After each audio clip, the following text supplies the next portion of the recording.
And I had her father, poor man, I had him thrown from a horse and he broke his leg. So he and her governess had just married and moved away, so he wanted her to have an education. And that was the excuse for her to go and live with her uncle and aunt in New Echota so she could have an education until her father's leg healed and she could move back home. So why did you want to write a book about the Cherokee? Well, I was aware, even as a child, that the Cherokees had lived here before us.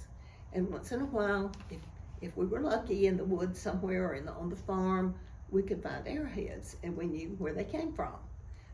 Also, there was a book published the year I was born called The History of Gordon County, Georgia, and it was written by Miss Lulie Pitts. Here's Miss Lulie. She was a teacher and she taught my mother in the early 1900s. You can see that if I told you this book was published the year I was born, that sort of gives my age away. But it's an excellent history, and it has a lot in the beginning about the Cherokee. She starts it off with the story of the Cherokees and how they had to leave and lose their land. And that always bothered me.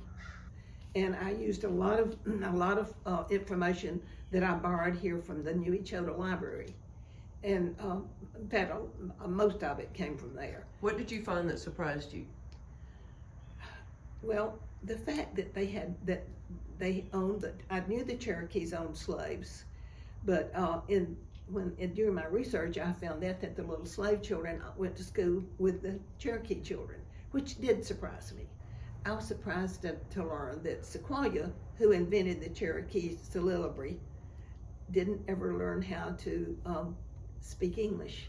He knew no English, and that surprised me. Also, there was a statue of who was supposed to be Sequoyah in our schoolyard. It's still in front of the library here in Calhoun, and he had feathers sticking up, and he looks nothing like Sequoyah. So how do you write a book for young children about such a difficult topic?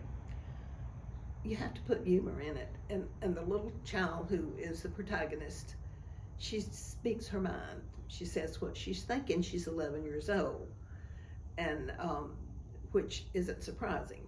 So also she is very much afraid of coming to New Echota. She thinks they live in teepees. She thinks they might kill her. She thinks she might be scalped, and she's completely unaware of what it was like until she gets here. So, during the story, it's a couple of stories. She misses her dad, she misses her dog, she misses her home, all of those things, but at the same time, what else is going on with her? Well, she's making new friends, and she's learning to love some of her new friends. And her uncle and aunt are very kind to her and welcome her into their home. And she also goes to school. She goes to school with the Cherokee children, and the teacher is a missionary. And she has come from Brainerd to New Echota to teach the children. Is she a real person? She's a real person. She really is. Who else is real in the book? The wife, the Cherokee wife, Nancy, Elias Budnot, the editor of the Cherokee Phoenix. Her uncle, John Wheeler, is real, although actually he was not, as far as I know. I had to make that up, that he was her uncle, because I had to get her here for some reason.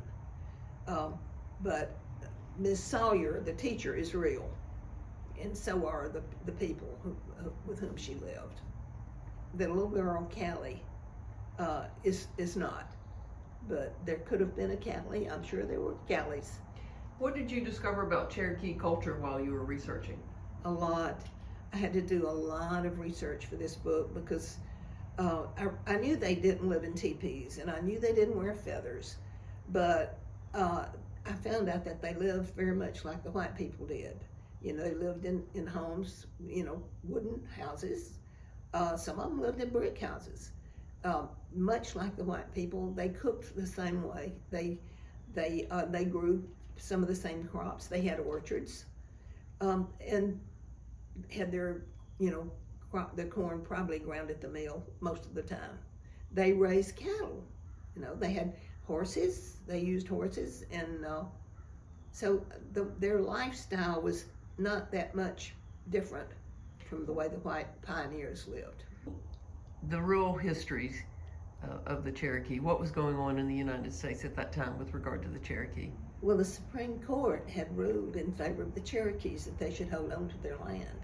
But Andrew Jackson was president, and he just didn't pay a bit of attention to that, and he enforced their leaving. So how does Nell deal with realizing that her friends are going to have to leave their home? That was a sad time for her. She felt it was most unfair, and she was hoping that it wouldn't happen. They all hoped it wouldn't happen, but most of the elders knew that it would, or they had to. Some of them accepted it, some of them didn't. But in the end of the book, she knows that some of her friends have already started to leave, and then she has to go back home, or she wants to go back home, but she leaves to go back home knowing that her friend has already left. Her best friend has already left, and she knows she'll never see her again. There's some Cherokee words in the book. How do you say the rivers around here? Usanala, Kusawatu, they're beautiful. Chattahoochee, they're lovely words. They have a rhythm to them, just like the water that flows through them.